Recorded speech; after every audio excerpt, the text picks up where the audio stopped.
dalam 5 tahun terakhir ini, kelompok-kelompok Islam seolah menjadi terasing di negerinya sendiri. Itu yang dia rasakan. Berapa ulama yang berjuang mendirikan republik ini? Indonesia 80% penduduknya umat Islam. Tidak pernah meminta 80% hasil sumber daya alam yang dikuasai negara untuk umat Islam. Gak ada yang dia minta. Ada gak dia minta? 80% umat Islam penduduk Indonesia tidak pernah meminta 80% APBN untuk umat Islam. Gak ada yang dia minta. Sederhana permintaan umat Islam. Dia mau berdialog sama Tuhannya. Dia mau mengingatkan umatnya akan kebaikan. Yang tidak hanya mengajarkan doa makan dan doa minum, tapi juga cara memilih pemimpin. Itu kira-kira. Nah, inilah ketegangan-ketegangan. Ketika agamanya dinistakan, kok susah sekali ini membawa ke proses hukum. Muncullah demo berjilid-jilid, yang kemudian berujung ulamanya tidak bisa pulang.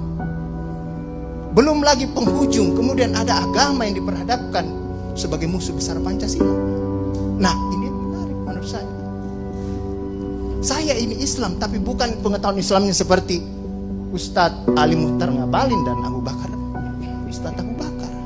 Tapi dengan segala awam saya terhadap Islam, ketika saya ditanya Pancasila itu di mana dalam kehidupan saya, maka saya akan mengatakan bahwa ketika saya lahir, orang tua saya itu membisikkan Pancasila di telinga saya. Cuma bahasanya bukan seperti yang tertulis dalam Undang-Undang Dasar itu. Dia membahasakan Allahu Akbar, Allahu Akbar, asyhadu an la ilaha illallah, asyhadu anna Muhammadar Rasulullah. Apa yang saya dengar di situ? Ketuhanan yang Maha Esa. Hayya 'alas shalah. Apa yang saya dengar di situ? Mari kita bersatu sama-sama. Karena kita akan mendirikan sholat. Dan Al-Ankabut mengatakan sholat itu mencegah kamu dari perbuatan keji dan mungkar. Ada kemanusiaan yang adil dan beradab. Saya dengar di situ. Hayya 'alal falah. Mari sama-sama menuju kemenangan. Kemenangan yang bagaimana kita peroleh? Kerakyatan yang dipimpin oleh hikmat kebijaksanaan dalam permusyawaratan perwakilan. Kemenangan yang bagaimana? Keadilan sosial bagi seluruh rakyat Indonesia. Itulah kemenangan yang kita tuju. Kita kembali lagi takbir. Allahu Akbar, Allahu Akbar, la ilaha illallah. Kita ulang lagi. Dan Pancasila yang kita tiupkan itu 5 kali sehari, belum selesai di sini, selesai bunyi terus. Ya kan Ustadz kan? Belum selesai di daerah sini, selesai bunyi bertalu-talu terus. Seluruh dunia bertalu-talu. Inilah Islam. Yang kemudian sekarang dalam kelompok ini Ustadz Ali Muhtar Ngabalin, saya banyak belajar dari beliau. Inilah yang kemudian sekarang, kenapa kami mau diperhadap-hadapkan? Kenapa kami ada yang menjalankan keyakinannya ketika dia celananya cingkrang, radikal, atau dia pakai cadar, dulu diperhadap-hadapkan.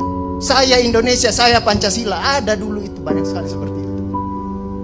Kenapa kami seperti ini? Akhirnya sekarang semua orang disuruh pakai cadar. Inilah kemudian rentetan yang membuat istilah tadi Ustadz Abu Bakar, kok paranoid sekali dengan undang-undang HIP ini. Ada luka.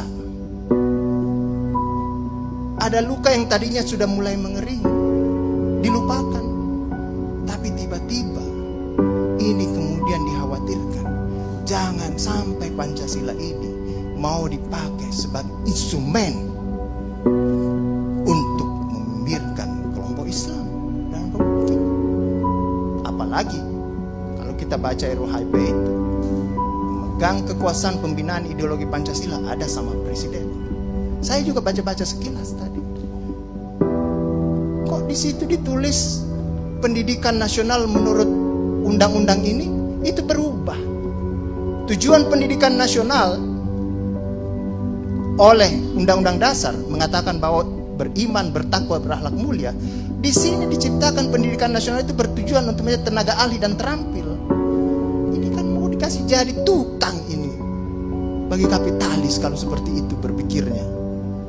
Nah, inilah yang kemudian yang dirasakan oleh kelompok-kelompok Islam dalam perspektif perjalanan konstitusional kita, bahwa ada yang tidak adil dilakukan oleh kekuasaan.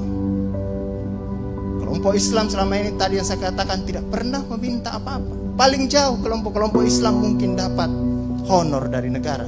Itu pun tidak dipakai untuk foya, dikembalikan lagi untuk membantu negara menghidupkan santri-santri, mencerdaskan kehidupan bangsa, menciptakan manusia-manusia yang beriman, bertakwa dan akhlak mulia, yang sebenarnya tugas pemerintah itu dikembalikan lagi seperti itu.